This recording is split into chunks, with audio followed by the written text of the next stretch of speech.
Antes de empezar, necesito que hagas algo rápido.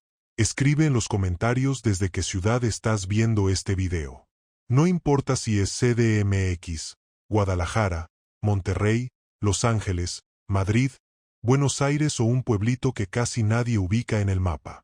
Quiero leerlo porque esta historia se siente distinta cuando sabes que hay alguien del otro lado escuchando y recordando. Y si te gustan los relatos que no te enseñaron en la escuela, suscríbete ahora mismo, porque lo que viene es una de esas historias que te atrapan por una razón simple. Parece imposible, pero está contada como si hubiera pasado frente a tus ojos. 7 de junio de 1945. Cielo sobre Luzón, Filipinas.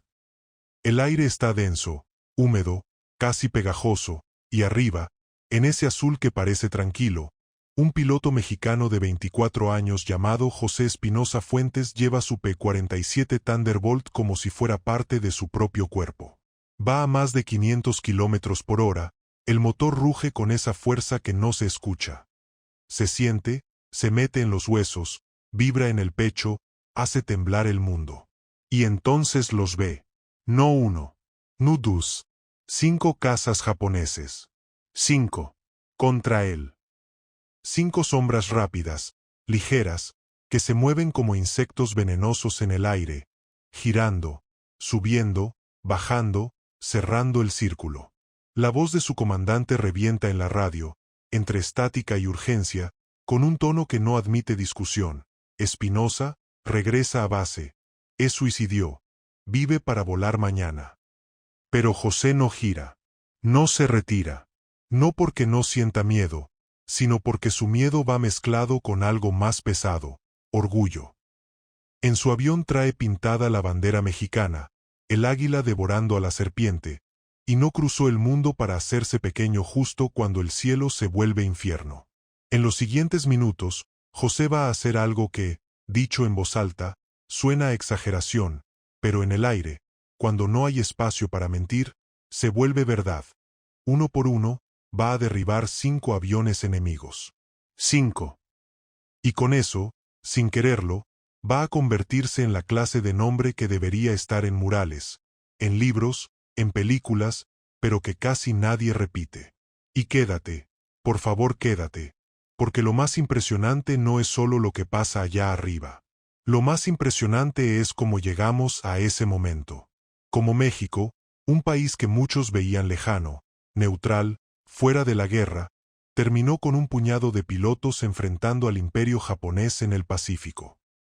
Y como un solo hombre, con nervios de acero y una mirada que no se dobla, convirtió un combate imposible en una leyenda. Todo empieza lejos de Filipinas. Muy lejos. Mayo de 1942. México intenta mantenerse al margen de esa guerra que ya está tragándose continentes enteros. Neutralidad, prudencia, diplomacia. Pero la neutralidad tiene un precio, y a veces ese precio no se paga con dinero, se paga con sangre. El 13 de mayo, un buque petrolero mexicano, el Potrero del Llano, navega por el Golfo de México en condiciones que, en papel, deberían ser seguras. No está buscando pelea. No está armado como un acorazado. Es un barco de trabajo, con hombres de trabajo adentro, gente que se levanta temprano, que piensa en regresar a casa, que cuenta los días con la simple esperanza de volver a ver a los suyos. Y entonces aparece lo que nadie ve hasta que ya es tarde. Un submarino alemán. Un U-boat. Silencioso, calculador, sin rostro. Un torpedo. Un golpe seco, brutal, como si el mar abriera la boca. El Potrero del Llano se parte en minutos. El agua se vuelve un monstruo negro. 13 marineros mexicanos mueren ahí, en un lugar donde se suponía que México no tenía enemigos. Una semana después, el 20 de mayo, otro petrolero mexicano, el Faja de Oro, corre la misma suerte. Otra explosión, otro hundimiento, otros nombres que se apagan. 7 mexicanos más. Alemania, sin pedir permiso y sin advertencia, acaba de atacar a México. Y México responde de la única manera que queda cuando te arrebatan vidas y te pisan el orgullo, declarando la guerra. El 22 de mayo de 1942, el presidente Manuel Ávila Camacho anuncia que México está en estado de guerra contra las potencias del eje, Alemania, Italia y Japón. Suena enorme en una frase, pero inmediatamente surge el problema real, el que no se resuelve con discursos.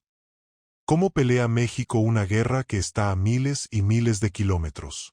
México no tiene portaaviones, no tiene una flota para proyectar poder por océanos, no tiene la maquinaria para mandar un ejército entero a otra esquina del planeta. México no puede jugar a ser potencia mundial. Entonces toma una decisión histórica. Si no puede enviar miles, enviará lo mejor. Enviará una unidad pequeña, sí, pero formada por hombres que estén dispuestos a cargar una bandera como si pesara toneladas. Ahí nace el Escuadrón 201, al que muchos recuerdan como el Escuadrón 2011, las Águilas Aztecas. Una unidad de combate que iría a pelear junto con los estadounidenses en el Teatro del Pacífico. Y cuando digo nace, no me refiero a una idea bonita en un papel. Me refiero a un proceso brutal.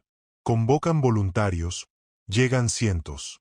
Algunos por orgullo, otros por rabia, otros por deber. Se presentan con la certeza de que quizá no regresen.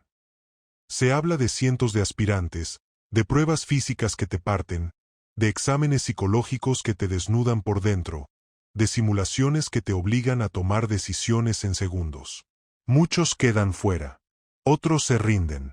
Al final, el grupo se reduce hasta quedarse con un núcleo de pilotos y un equipo de apoyo que sostendrá todo. Mecánicos, armeros, personal de tierra, comunicaciones. Porque un escuadrón no es solo el hombre que vuela, también son los que lo mandan al aire y lo reciben vivo. Y ahí, entre esos seleccionados, está José Espinosa Fuentes. Nacido en la Ciudad de México, el 7 de diciembre de 1921, según cuentan sus registros. Delgado, de estatura media, mirada intensa, de esas miradas que no se pierden cuando el mundo se desordena. Desde niño sueña con volar. Ve aviones en exhibiciones, escucha motores como quien escucha una promesa. Se alista en la Fuerza Aérea Mexicana en cuanto puede. Y cuando anuncian la formación del escuadrón que irá a la guerra, es de los primeros en dar un paso al frente. En su casa, la noticia cae como piedra. Su madre le suplica que no vaya. No con argumentos de política ni de estrategia, sino con lo único que pesa de verdad, ¿para qué morir tan lejos? Porque Filipinas no es aquí, porque Japón no es la frontera, porque esa guerra no se pelea en su calle, porque México ya cumplió con declarar la guerra, porque la vida de un hijo no se reemplaza. Pero José, con esa mezcla de amor y terquedad que a veces solo tienen los jóvenes, responde algo que su madre nunca olvidará: mamá, México me dio alas. Ahora tengo que usarlas para defender su honor. Dicha así, la frase parece hecha para un monumento. En realidad es una confesión. José siente que si no va, traiciona algo dentro de él. El entrenamiento en Estados Unidos no es una aventura. Es una trituradora. Los mexicanos llegan a bases como Texas, California, Idaho. Llegan a un mundo de instrucciones en otro idioma, de normas rígidas, de miradas que te miden como si fueras una apuesta dudosa. Los estadounidenses, muchos de ellos veteranos o instructores con orgullo de hierro, los observan con escepticismo. 30 pilotos mexicanos. Algunos se burlan, otros no dicen nada, que es peor.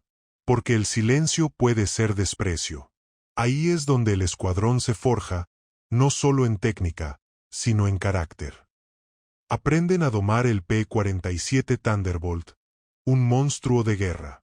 Pesado, poderoso, armado hasta los dientes. Un avión que no perdona errores, que exige manos firmes, cabeza fría, y esa habilidad extraña de sentir la máquina como si respirara contigo. Practican combate aéreo, bombardeo en picada, navegación larga, vuelos de formación, disparos con ametralladoras, procedimientos de emergencia. Aprenden que el océano no perdona. Que una falla mecánica no te da segunda oportunidad. Que la selva, allá en Filipinas, puede ser tan mortal como un enemigo. Y mientras entrenan, mientras se revientan el cuerpo y la mente, los mexicanos traen algo que no se enseña en un manual. Esa idea de representar a una nación entera. Porque si fallan, no fallan solo ellos. En su cabeza, fallan los mexicanos. Fallan los que ya fueron subestimados demasiadas veces. Por eso no se permiten fallar. Y ahí es donde José Espinosa empieza a destacarse. No por presumido, sino por constante. Por disciplinado.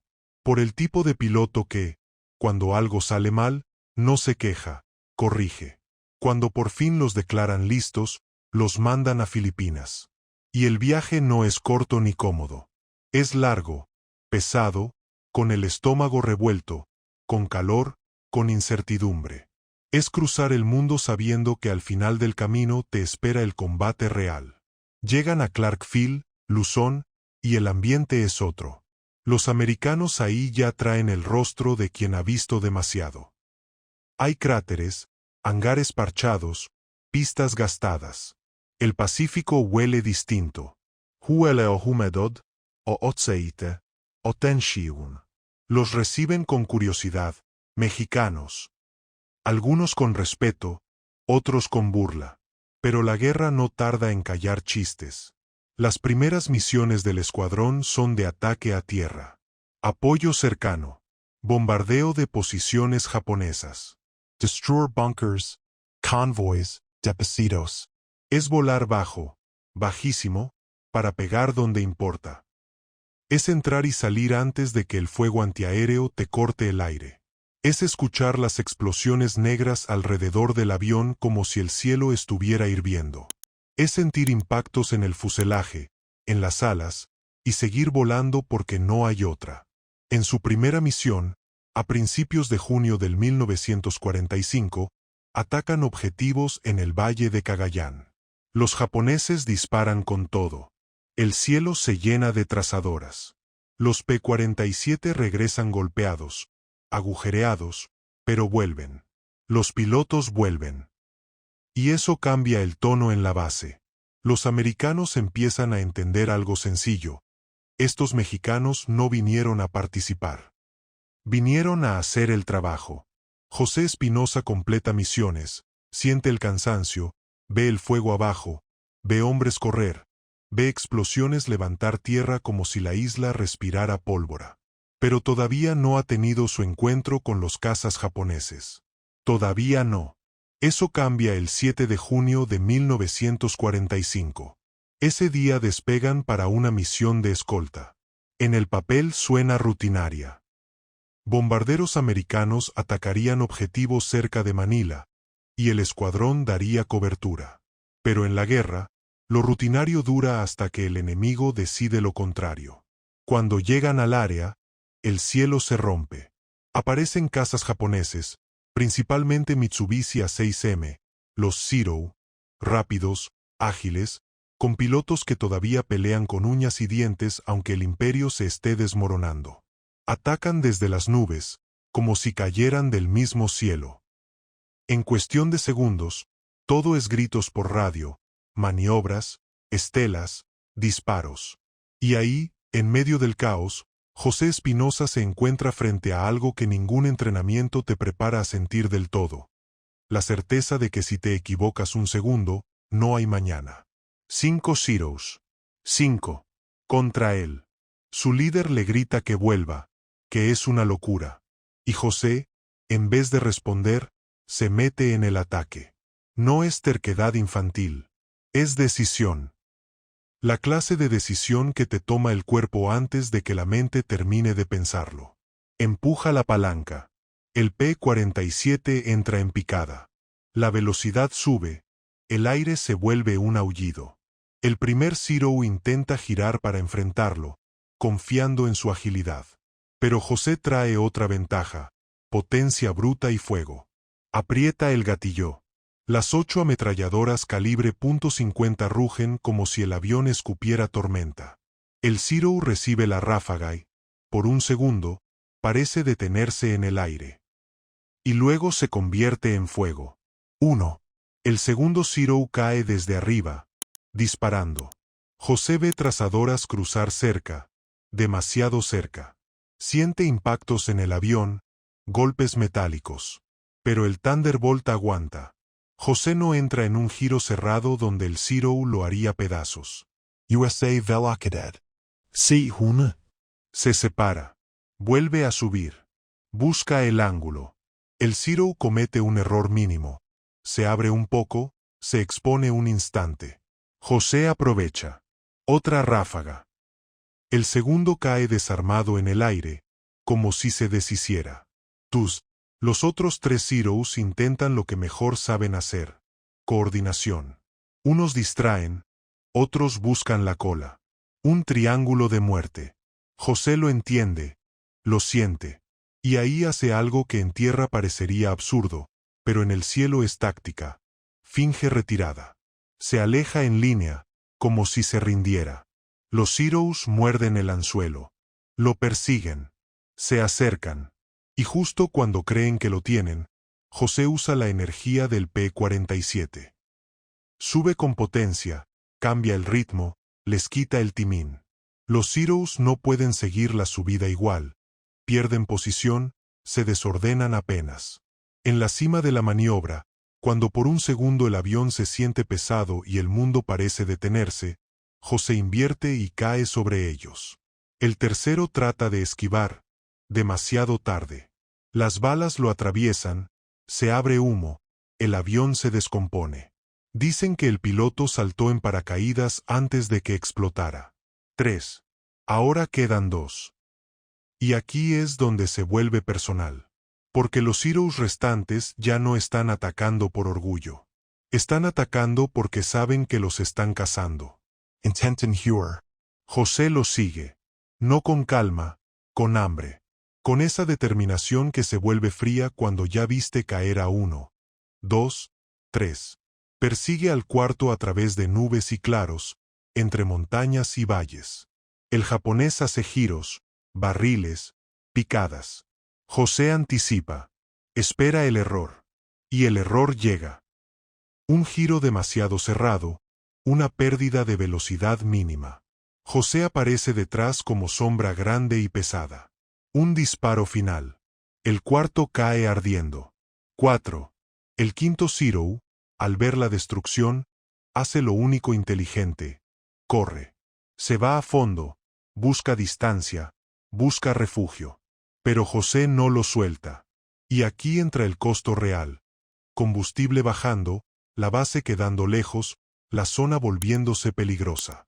Pero José sigue, porque en su cabeza hay una línea que no quiere cruzar.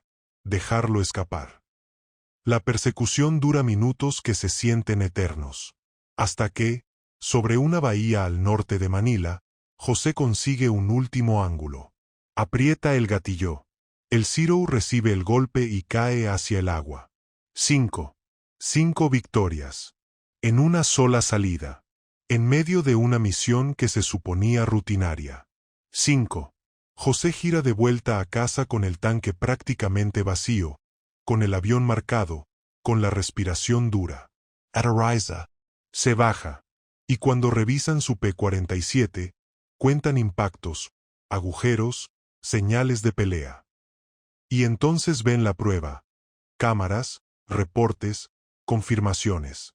5. La noticia corre en la base como electricidad. Los americanos, que al principio miraban a los mexicanos como un experimento, ahora los miran con otra cara. Porque un as no se discute. Un as se respecta. Si llegaste hasta aquí, dale like y compártelo, de verdad. Porque lo que sigue no es solo la hazaña. Es lo que esa hazaña provoca. Cómo cambia el trato en la base, cómo reacciona el enemigo, cómo el Escuadrón 201 empieza a cargar una reputación que pesa más que el metal de sus aviones. La historia se riega como fuego. En México, los periódicos hablan del piloto que derribó 5 aviones japoneses. En Clarkfield, los pilotos americanos lo buscan, lo ven pasar y lo señalan con esa mezcla rara de admiración y shock. José recibe condecoraciones, reconocimientos. Los estadounidenses lo miran distinto. Ya no es el mexicano. Es el que derribó 5. Y aunque a José le cueste aceptarlo, aunque insista en que solo hizo su deber, su nombre se vuelve símbolo. El Escuadrón 201 sigue volando misiones. Ataques a convoys, depósitos, posiciones. Vuelan una y otra vez, con calor, con lluvia, con cansancio acumulado. Y ahí, en esa repetición, se demuestra el verdadero valor. No solo en el momento espectacular, sino en volver a subir cuando ya estás cansado, cuando ya viste fuego, cuando ya sabes que cualquier día puede ser el último. Y aún así, subes. La guerra termina en agosto de 1945. La rendición se anuncia, y en la base se abrazan, lloran, gritan. Se sienten vivos de una manera rara, como si apenas volvieran a respirar. El escuadrón regresa a México con recibimiento de héroes, desfiles, banderas, discursos, medallas. José Espinosa es condecorado. Los fotógrafos lo rodean. Y sin embargo, él se mantiene con esa humildad extraña del que sabe que el cielo no perdona, solo hice lo que me tocaba. Pero ahora viene la parte amarga. La parte que duele y por eso retiene, porque la historia no se acaba cuando se apagan los motores. Con los años, la memoria se va diluyendo. El Escuadrón 201, que debería estar en cada clase, en cada conversación de orgullo nacional, se vuelve una nota. Monumentos olvidados. Nombres que ya no se repiten. José, dicen, vivió muchos años y en los últimos trató de contar la historia en escuelas, en conferencias, en encuentros. Poca gente escuchaba. Cuando muere, la noticia no explota como debería. No hay el ruido que merecía. Y esa es la tragedia.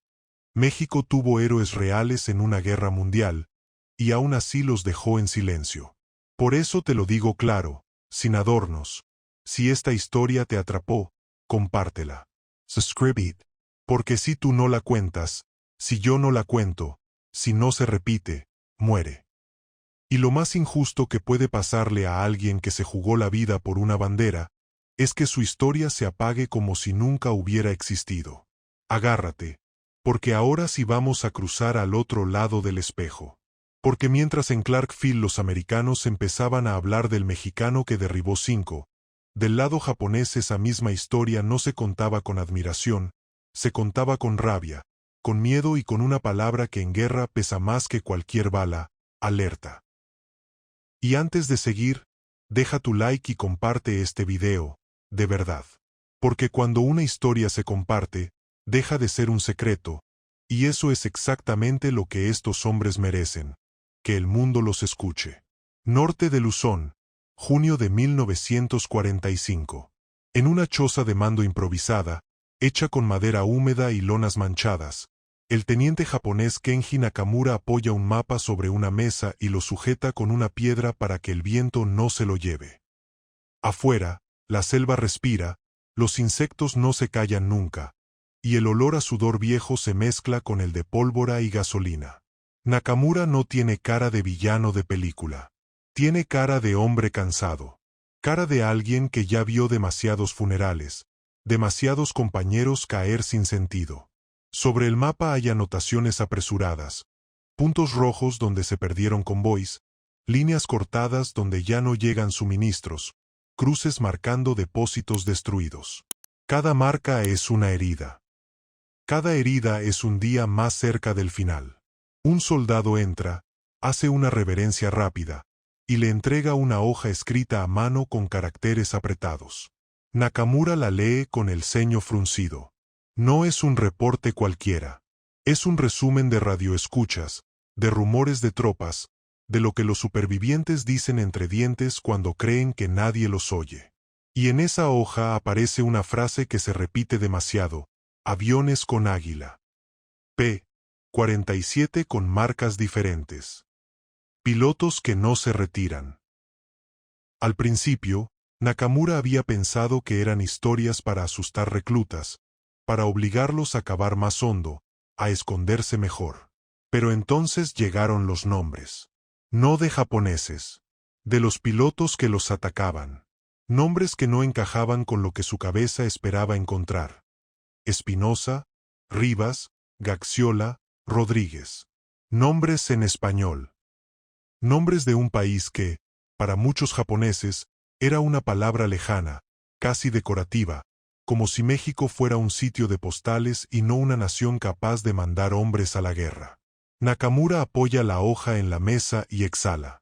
Lento. Como si soltara un peso. No porque esté sorprendido por México, sino porque entiende la amenaza real. En una guerra que ya sienten perdida, lo último que necesitas es un enemigo nuevo que pelea como si todo F. Wearer personal.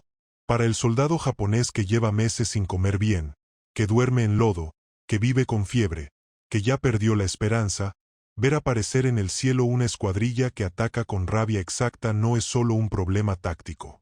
Es un golpe al corazón. Es el recordatorio de que el mundo entero está encima de ellos y no va a parar. Y aquí es donde nace esa palabra que tú escuchas en el título, odio. Porque cuando un ejército está contra la pared, odio no es una emoción simple. Es una mezcla de frustración, impotencia, vergüenza y miedo. Odian al enemigo que llega tarde porque creen que solo viene a patear a un derrotado. Odian al enemigo que no les da respiro.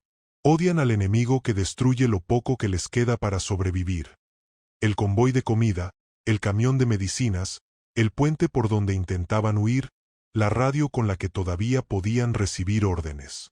Y el Escuadrón 201, con sus P-47, se convierte en un símbolo perfecto de eso. Llegan desde el otro lado del mundo, con insignias nuevas, con un emblema que no deberían estar viendo ahí. Y sin embargo ahí están, arriba, rugiendo, bajando, disparando, destruyendo. En los días posteriores al 7 de junio, la historia de José Espinosa se vuelve veneno en boca japonesa. Porque no solo es un combate, es una humillación. Un joven de 24 años, con pocas semanas en esa zona, derriba a 5 pilotos japoneses en una misma salida. Y aunque algunos oficiales japoneses intentan negarlo, minimizarlo, decir que es propaganda, la realidad es más fuerte que cualquier discurso. Las patrullas reportan menos Zeros disponibles. Los mecánicos trabajan con piezas que ya no alcanzan. Los jefes gritan órdenes que ya no se pueden cumplir. Y cada vez que un piloto japonés despega, lo hace con una idea clavada en la mente como espina. Si me toca uno de esos, quizá no vuelvo. Ahora imagina esto desde el otro lado. Un sargento japonés de artillería antiaérea, Shigeru Watanabe, 39 años, con manos llenas de callos por mover munición y ajustar piezas calientes, mirando el cielo con los ojos rojos de no dormir. Lleva 2 semanas escondiendo su cañón bajo redes y ramas, moviéndolo cada día para que no lo detecten. Ha aprendido a disparar rápido, a no quedarse demasiado tiempo en un sitio, a no hacer fuego hasta el último segundo. Y aún así, una mañana, los P-47 aparecen. No como un punto lejano, sino como un trueno que te cae encima. Watanabe aprieta los dientes, ordena disparar, ve las trazadoras subir, y los aviones no se espantan. No se abren como pájaros asustados. Entran. Bajan. Despairing. Y cuando se van, el convoy detrás de él arde como una línea de antorchas, y el cielo queda manchado de humo negro que se pega a las nubes. Watanabe escucha a un recluta llorando. Lo calla con una bofetada, no por crueldad, sino por desesperación. Cállate. No llores. Porque llorar es rendirse, y rendirse es lo único que les dijeron que no pueden hacer. Pero por dentro, el propio Watanabe está temblando. No lo admite. No lo diría jamás. Solo se queda mirando el cielo vacío y piensa, ¿de dónde salen tantos enemigos? ¿Por qué siguen llegando? Y ahí, sin querer, nace el odio. No hacia un hombre específico, hacia la sensación de estar enterrado vivo, de que el mundo se te viene encima y no hay puerta. Y en ese ambiente, Lo peor para Japón no es solo perder equipos. Es perder moral.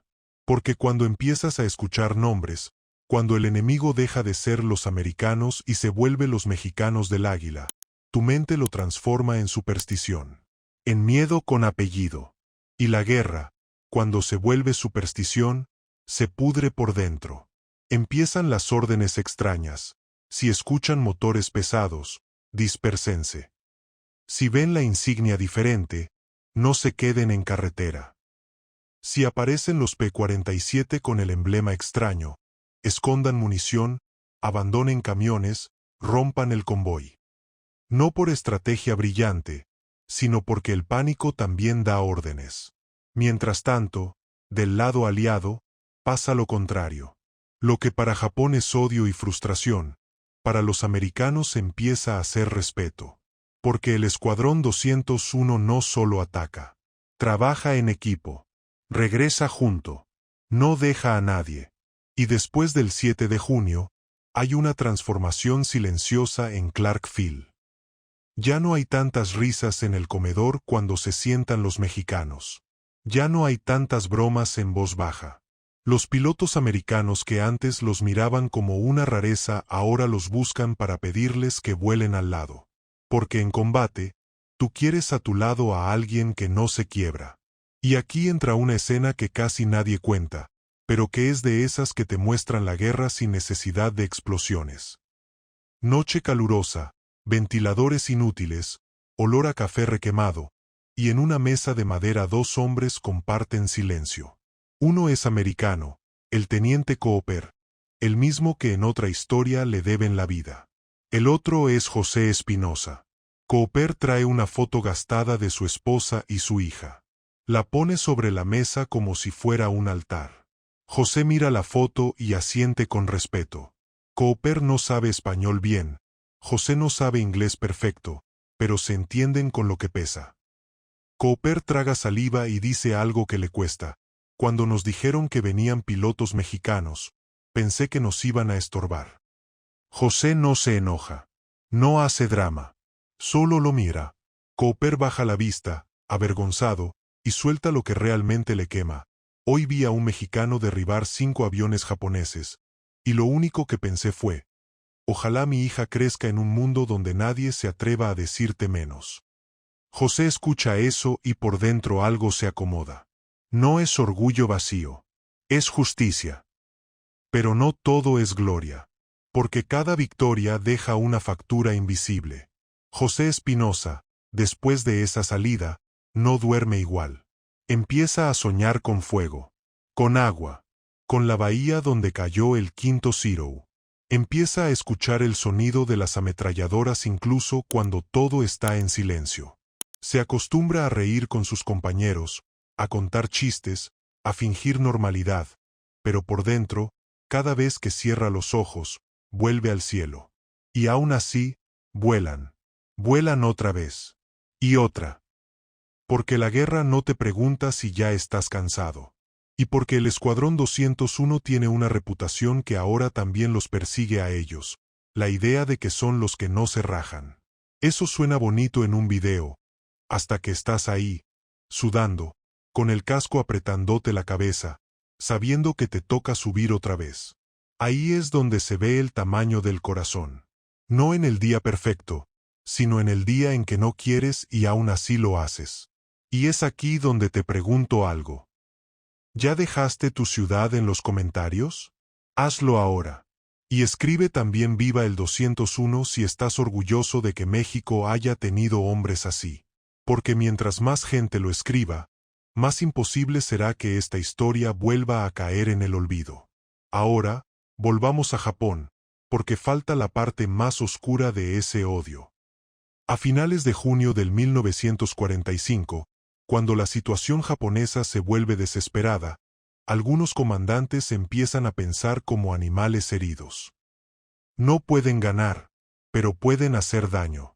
Y en ese escenario, el Escuadrón 201 se vuelve un objetivo psicológico. Si derribamos a uno de esos mexicanos, mandamos un mensaje. No solo a México, a todos. Porque México, para ellos, representa algo insoportable: la coalición global cerrándose. La guerra ya no es Japón contra Estados Unidos. Es Japón contra el mundo entero, y dentro de ese mundo entero, hasta los países que antes parecían lejanos ahora están ahí, en tu cielo, atacando. Se cuenta que un oficial japonés, capturado semanas después, dijo algo que helaba: los mexicanos volaban como si el combate fuera personal, como si cada bomba tuviera nombre. Y tal vez era cierto, porque si México entró a la guerra por el hundimiento de sus buques, entonces para muchos pilotos mexicanos cada misión era una respuesta: un esto se paga, un no nos tocan gratis. No odio ciego, no crueldad. Determination. Y en guerra, la determinación del enemigo es lo que más desespera, porque no la puedes negociar. Lo impresionante es que, con todo ese odio alrededor, José Espinosa sigue siendo el mismo por dentro. Un joven que extraña su casa, que piensa en su madre, que se pregunta si volverá, que carga la bandera como si fuera una promesa. Y esa mezcla, esa humanidad con ferocidad, es lo que hace que su historia sea tan potente. Porque mira cómo termina el arco. Al principio, los japoneses subestiman. Luego temen. Luego odian. Los americanos al principio dudan. Luego se sorprenden. Luego respetan. Y José, en medio de todos, solo vuela. Solo cumple. Solo hace lo que se necesita cuando se necesita. Y todavía falta lo más importante: lo que pasa después de la guerra con esa memoria. Porque una cosa es derribar 5 aviones. Otra es lograr que el mundo no lo borre. Y ahí es donde entramos tú y yo. Si esta historia te está atrapando, comparte el video ahora mismo con alguien que creas que debería escucharla. Y suscríbete, porque en la siguiente parte voy a continuar con 2 cosas que te van a encender la cabeza. Primero, el reporte japonés que empieza a circular cuando identifican al Escuadrón 201 como amenaza prioritaria. Y segundo, el momento exacto en que un oficial americano, frente a todos, admite que lo que hizo José Espinosa no era solo valentía. Era un símbolo de que México sí estaba ahí, peleando, y que ya nadie tenía derecho a olvidarlo. Esa misma semana, mientras en Clarkfield los mecánicos tapaban agujeros de bala con manos manchadas de grasa y los pilotos dormían con el uniforme medio puesto por si sonaba la alarma, del otro lado del frente, en una oficina húmeda y oscura de mando japonés, ocurrió algo que no se parece a una explosión, pero que puede matar igual. Un oficial de inteligencia, el capitán Masaru Kondo, tomó un sello de tinta roja y lo estampó sobre un documento. No era un papel cualquiera. Era una orden, un aviso, un cambio de prioridades. Algo así como cuando una guerra decide quién será el enemigo más peligroso aunque sea pequeño. El documento no decía México, porque Japón no pensaba en países con romanticismo. Decía algo más frío: unidad aérea extranjera identificada, patrón de ataque agresivo, requiere atención especial. Y debajo, escrito con un cuidado casi obsesivo, aparecía una nota que hacía que cualquiera que la leyera apretara la mandíbula: P-47 con insignias no estándar, pilotos de origen mexicano. No retroceden. Atacan bajo fuego. Prioridad: impedir su regreso. Kondo no era un fanático que gritaba. Era de esos hombres que aprendieron a sobrevivir controlando la voz. Había visto mapas volverse ceniza, había visto barcos hundirse, había visto ciudades arder. Y por eso su calma era más inquietante. Con una regla marcó una zona en Luzón, dibujó flechas, y luego miró a los artilleros reunidos alrededor. Si los ven, esperen el último instante. No disparen desde lejos. Garden munition. Dejen que bajen. Cuando bajen, entonces.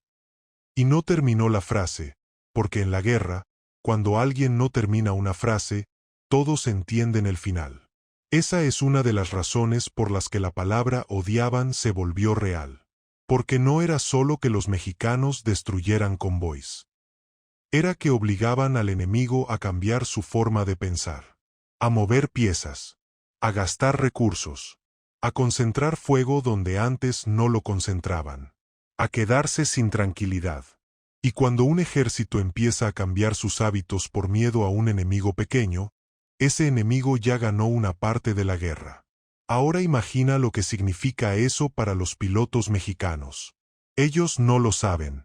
No leen ese documento. No ven ese sello rojo. Solo sienten que el cielo, de pronto, se vuelve más cruel. Que el fuego antiaéreo aparece más coordinado. Que los disparos suben con una intención más inteligente. Que los japoneses ya no disparan por desesperación, sino por disciplina fría.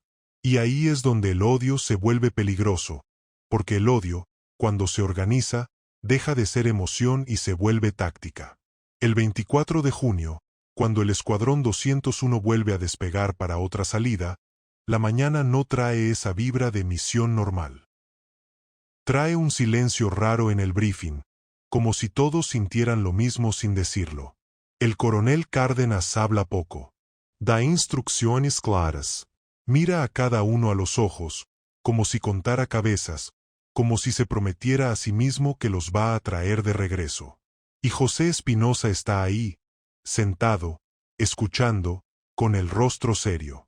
Ya no es solo el as que derribó 5. Ahora, por extraño que suene, es un imán. Si Japón quiere un símbolo, lo va a buscar. Si Japón quiere venganza, la va a soñar con nombre y apellido. Y aquí pasa algo que los videos suelen saltarse, pero que tú necesitas para entender por qué esta historia atrapa. Después de una hazaña grande, viene la parte más dura, sostenerte.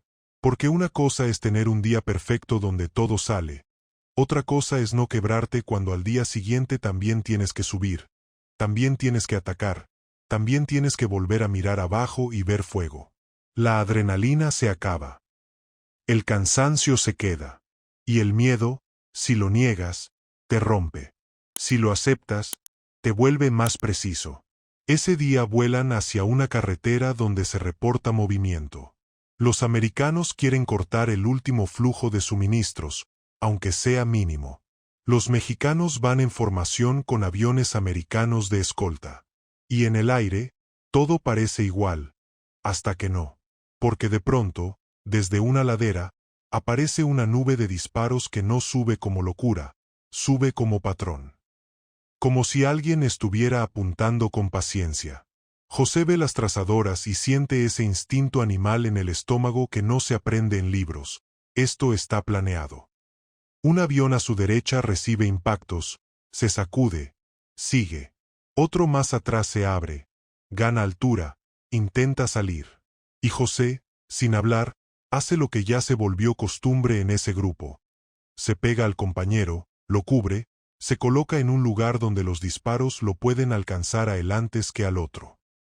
No porque sea un suicida, sino porque entiende una verdad de guerra que no está escrita en ninguna placa. Un equipo solo sobrevive si alguien está dispuesto a hacer el escudo cuando toca. Más tarde, de regreso a la base, un oficial americano del área de operaciones, el mayor Collins, entra a la sala de debriefing con una carpeta. Está serio. Tiene esa cara de alguien que trae noticias que no son bonitas. Todos se quedan callados. Collins pone la carpeta sobre la mesa y dice algo que se siente como un cubetazo de agua fría. Interceptamos información. Los japoneses están hablando de ustedes. Los identificaron. Nadie pregunta cómo. No hace falta. La guerra siempre está escuchando. Collins se aclara la garganta y suelta la frase que marca un antes y un después. Para ellos, ustedes ya no son solo pilotos aliados. Son un objetivo. El silencio que cae después de eso es pesado. Porque hasta ese momento, en el fondo, muchos todavía lo vivían como un sueño raro. Mexicanos volando en Filipinas, con P-47 americanos, atacando carreteras en montañas que ni sabían pronunciar. Pero cuando el enemigo te identifica, cuando el enemigo te pone nombre, se vuelve real de otra manera. Se vuelve personal. Y ahí, curiosamente, ocurre el efecto contrario al miedo. El orgullo se endurece. No como fanfarronería, sino como compromiso. Si el enemigo ya te vio, entonces tú ya no puedes fallar. No por ego, sino por todos los que confían en ti. Esa noche, en el comedor, sucede el momento que te dije que viene. El momento exacto en que un americano admite, frente a todos, lo que antes solo se murmuraba. No es una escena perfecta. No hay música épica. No hay bandera ondeando en cámara lenta. Hay platos de metal, café amargo, ruido de ventiladores, y hombres demasiado jóvenes para cargar tantas cosas en la cabeza. Un sargento americano, de esos que llevan meses en la isla y ya tienen la mirada vieja, se levanta con un vaso en la mano. Está medio tomado, pero no perdido. Está valiente de la manera simple, cuando dices la verdad aunque te incomode. Mira alrededor, respira, y señala hacia la mesa donde están los mexicanos. Quiero decir algo. Algunos se ríen. ¿Qué vas a decir ahora, Sullivan? El sargento se llama Sullivan. Se traga la vergüenza y lo suelta. Cuando ustedes llegaron. Muchos aquí pensamos que eran una carga, que venían a estorbar, que nos iban a meter en problemas. Se escuchan algunos SHH, porque nadie quiere quedar mal, pero él sigue. Pero luego vi lo que hizo Espinosa, vi lo que hicieron ustedes en convoys, bajo fuego, sin romperse, y entendí algo que me da pena decir. Pausa. Mira a José directamente. Nosotros no los estábamos cuidando a ustedes. Ustedes nos estaban enseñando a no rendirnos. Y entonces, sin pedir permiso, sin protocolo, Sullivan levanta el vaso, por los mexicanos del 201. Porque si el infierno tiene alas, ustedes lo vuelan y regresan. No hay aplauso inmediato. Primero hay ese segundo raro donde la gente decide si lo que escucha es real. Y luego sí. Palmaditas. Golpes en la mesa. Sonrisas cansadas. Y uno que otro, sin esconderlo, se limpia los ojos con el dorso de la mano. Porque en guerra, la admiración se confunde con alivio. Alivio de saber que no estás solo en el cielo. José baja la mirada. No es un hombre que se infle. Es el tipo de persona que, después de hacer lo imposible, todavía se pregunta si mañana podrá. Ahí está la humanidad. Ahí está la razón por la que esta historia retiene. No es un superhéroe. Es un humano empujado al borde, que no se raja porque representa algo más grande. Y del lado japonés, mientras tanto, el odio crece porque el respeto también crece. Sí, suena raro, pero pasa. Un enemigo al que desprecias es fácil de odiar. Un enemigo que te demuestra valor, te obliga a reconocerlo, aunque te duela. Y reconocerlo es admitir que tu narrativa se rompe. Que el mundo no es como te lo contaron. Que no solo los gigantes pelean. Que incluso un país que tú creías lejano puede llegar y acelerar tu final. Por eso, cuando capturan a un operador japonés de radio semanas después, el intérprete americano escucha algo que lo deja helado. El japonés, derrotado, flaco, con la piel pegada al hueso, murmura una frase mirando al piso, sin fuerza para gritar, los del águila siempre vuelven. No lo dice con odio ya. Lo dice como quien describe una maldición. Y cuando el intérprete traduce eso, los americanos se miran entre sí, porque entienden la implicación. El enemigo los conoce. El enemigo los recuerda. El enemigo ya los convirtió en leyenda. Ahora, si tú quieres que esta historia no se pierda como tantas otras, suscríbete ya. De verdad. Y compártela con alguien que siempre te dice México nunca hizo nada en la Segunda Guerra Mundial. Porque esta parte apenas es la mitad de lo más fuerte. En la siguiente continuación voy a contarte cómo ese odio japonés se tradujo en una emboscada específica preparada para cazar a un avión mexicano, el momento en que un piloto del 201 se niega a abandonar a un compañero aunque eso signifique quedarse sin combustible, y el final más injusto de todos. Cómo, al regresar, muchos de estos hombres fueron aplaudidos un día, y olvidados después. Así que dime otra vez. ¿Desde qué ciudad estás viendo esto? Déjalo en comentarios. Y escribe Águilas Aztecas para que yo sepa que sigues aquí. Porque la parte que viene es la que separa las historias normales de las historias que se te quedan pegadas para siempre.